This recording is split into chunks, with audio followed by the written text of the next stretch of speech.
जिस समय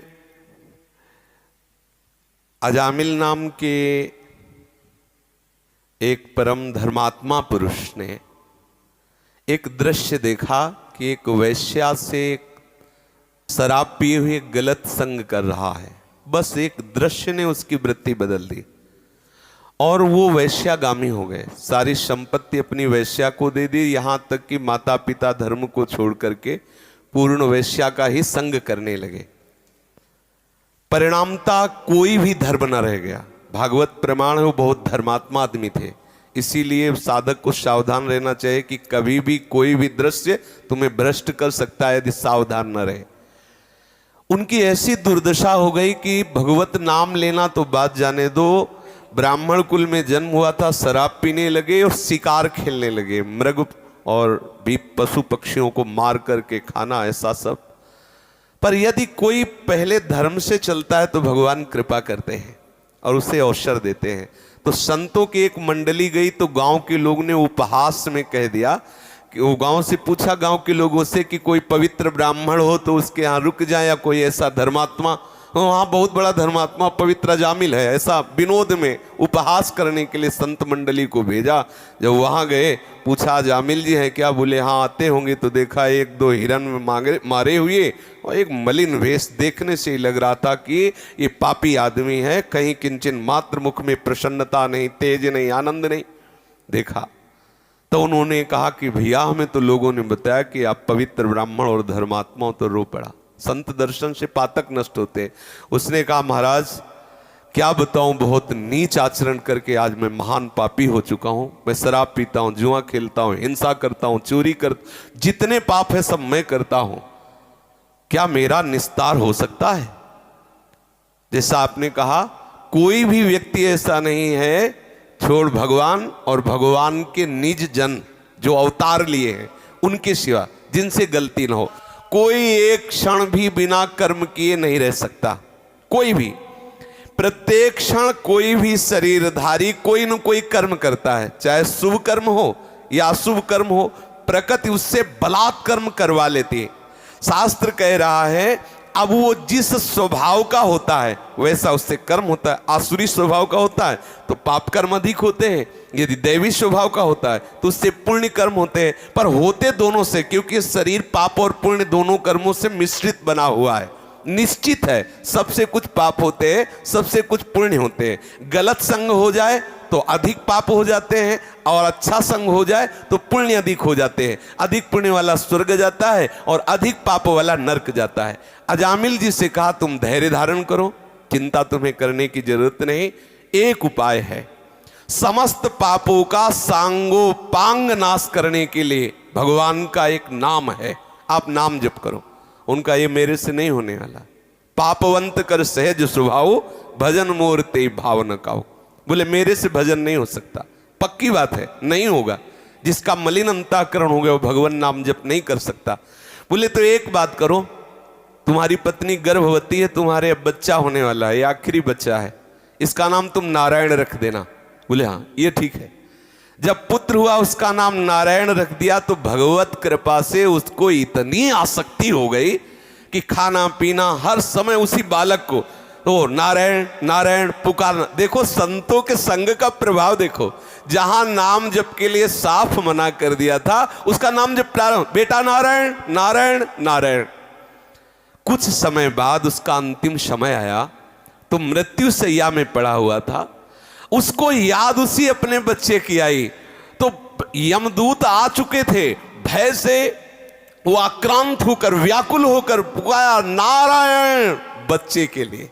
जो ही इतना निकला तेवी भगवान के दिव्य पार्षद, नारायण नाम पूरा नहीं निकल पाया था और भगवान के पार्षद चतुर्भुज रूप धारण किए हुए गदा शंख चक्र और तलवार लिए हुए विराजमान हो। तुरंत यम पास काट दी और यम के दूतों को डांटा और कहा तुम इस निष्पाप पुरुष को दंड क्यों देते हो? तो उनका महाराज आप ऐसे देखने में तो बहुत दिव्य लग रहे हो, ये निष्पाप कैसे हो सकता है?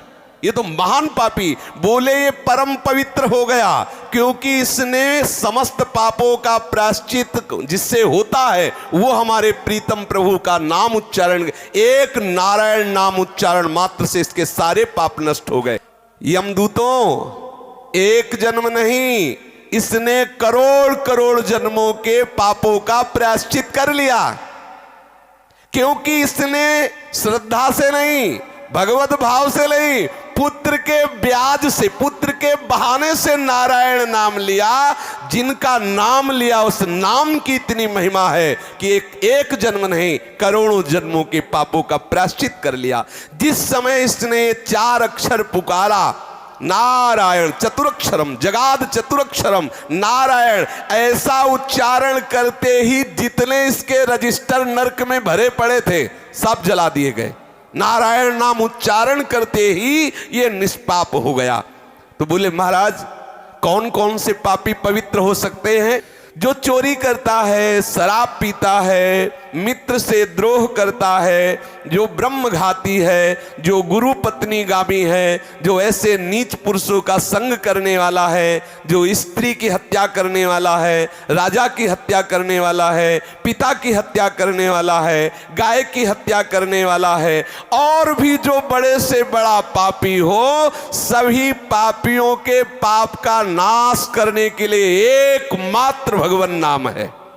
जो हरि नाम का उच्चारण कर देते हैं, कृष्ण नाम का उच्चारण करते हैं, राम नाम का उच्चारण करते हैं, नारायण नाम का उच्चारण करते हैं, उसी क्षण वो समस्त पापों से मुक्त हो जाते हैं। समस्त पापों का प्रायश्चित एकमात्र भगवान नाम है। वो किसी भी बहाने से सही भगवान नाम उच्चारण कर ले, परम पवित्र हो जाएगा। उसे गंगा नहाने की जरूरत नहीं। जो ऐसा महापापी है, हरि ऐसा उच्चारण कर लिया, उसे गंगा नहाने की जरूरत नहीं, उसे सेतुबंध, रामेश्वर, गया आदि में पिंडदान करने की जरूरत नहीं, उसे किसी पुष्कर तीर्थ यात्रा जाने की जरूरत नहीं, वो परम पवित्र हो गया। जिसने पुकारा हरि, उसको वेद पढ़ने की जरूरत नहीं, ऋग्वेद, सामवेद, अथर्ववेद सब वेदों के पाठ का उसे फल मिल गया। जिसने हरि ऐसा उच्चारण कर लिया तो प्राण छोड़कर जो यात्रा होनी उसके लिए उसने पूर्ण व्यवस्था तैयार कर ली। अर्थात शरीर छोड़कर जो जाना है अब वो सीधे भगवत धाम जाएगा। उसे यमराज के दूत देख नहीं सकते। उसने सर्व पापों का प्रायश्चित कर लिया। ना उसे वेद पढ़ने की जरूरत, ना गंगा गया काशी जाने की जरूरत, ना कोई यज्ञ करने की जरूरत। जिसने हरि हरि हरि, नारायण नारायण नारायण, राम राम राम, कृष्ण कृष्ण कृष्ण ऐसा नाम उच्चारण कर लिया। भगवान के परम प्रेमी श्री धर्मराज जी महाराज भगवत भक्तों के लिए धर्मराज है और दुष्टों के लिए वही यमराज है। उन्होंने कहा है कि चाहे किसी भी बहाने से, किसी भी कामना से, किसी भी भाव से यदि कोई मेरे स्वामी श्री हरि का उच्चारण कर रहा हो तो अपने दूतों से का देखना भी नहीं उनकी तरफ। यदि गले में तुलसी की कंठी है, जिह्वा में नाम उच्चारण कर लिया तो लाने की बात जाने दो, वो कैसे भी हो देखना भी नहीं। जीवन में यदि एक बार कृष्ण बोला है तो उसे मेरे यहां मत लाना। यमराज जी कह रहे जिसने जीवन में एक बार भी भगवान नाम उच्चारण नहीं किया, जिसने अपने चित्त से कभी भगवान का चिंतन नहीं किया, जिसने एक बार भी प्रभु को प्रणाम नहीं किया, जो भगवत लीला कथा कभी नहीं सुने, ऐसे पापियों को मेरे यहाँ लाना। लेकिन जो भगवान नाम उच्चारण कर लिया, गले में तुलसी की कंठी बांधे हुए है, भगवत चरण आश्रित है, उनकी तरफ देखना भी नहीं। यमराज कह रहे कि दूतों तुमसे अपराध बन गया। अजामिल ने नारायण नाम उच्चारण किया और तुम वहां उपस्थित थे और भगवान के दूतों से प्रश्न उत्तर किया, इसलिए मैं अपने दोस्तों की क्षमा प्रार्थी होकर के भगवान से प्रार्थना करता हूं। सार बात है, किसी भी भाव से भगवान नाम उच्चारण कर लो, आपको नरक नहीं जाना पड़ेगा। स्वयं भगवान के पार्षद स्वयं यमराज जी और श्रीमद् भागवत इस बात की साक्षी है। भगवान नाम उच्चारण मात्र से सारे पाप का प्रायश्चित हो जाएगा। तुम्हें ना यहाँ वो फल भोगना पड़ेगा और ना नरक जाना पड़ेगा। ना इसमें रुपया लगता है, ना इसमें ये कहा जा रहा है कि आप नहा धो के जपो। जैसी स्थिति में हो, राम राम कृष्ण कृष्ण हरि हरि श्री हरे नमा राधा राधा, जो नाम प्रिय हो नाम जपने का प्रयास करो। नाम समस्त पापों का नाश कर देता है।